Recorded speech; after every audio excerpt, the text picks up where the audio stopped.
yung sinabi ni Vice President, I think is a very strategic move. Hindi siya broken heart, pero pinapakita niya sa taong bayan that I can turn my back away from this. I do not cling on my position.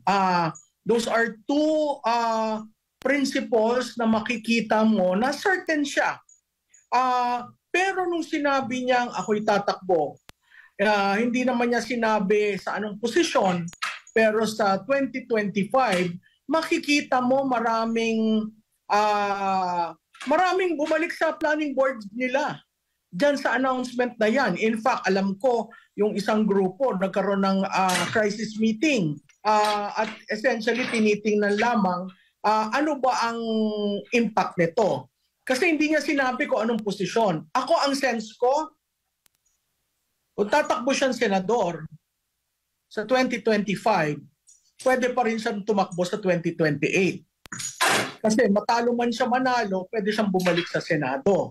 Kung siya'y tatakbo ng House of Representatives, kasi sinabi niya na si Congressman Pulong parang ayaw na,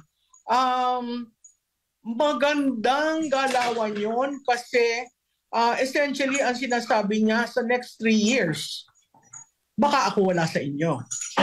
So maraming ibig sabihin yung kanyang declaration. I would put it as a declaration. Pero sa akin, ang bukod tangi doon, yung pinapasabi niya sa taong bayan na hindi ako kapituko. I can always turn my back from this. Remember, Vice President siya, ang term niya hanggang 2028. So if she resigns, and this is less than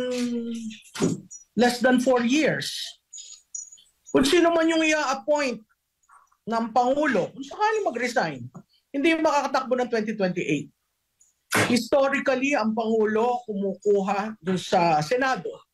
Ngayon, assuming a scenario na akunin niya ang pinsan niya, that ends his career. Kasi you cannot run. Ang nasa saligang batas natin, dapat hindi, less than 4 years, pwede kang tumakbo. So ito, less than 4 years. So maraming possibilities, pero ang bukod tangi doon, for you to declare it, na wala namang humihingi, shows the sign that she can turn her back away from it. At ang kasama doon, yung dalawang kapatid.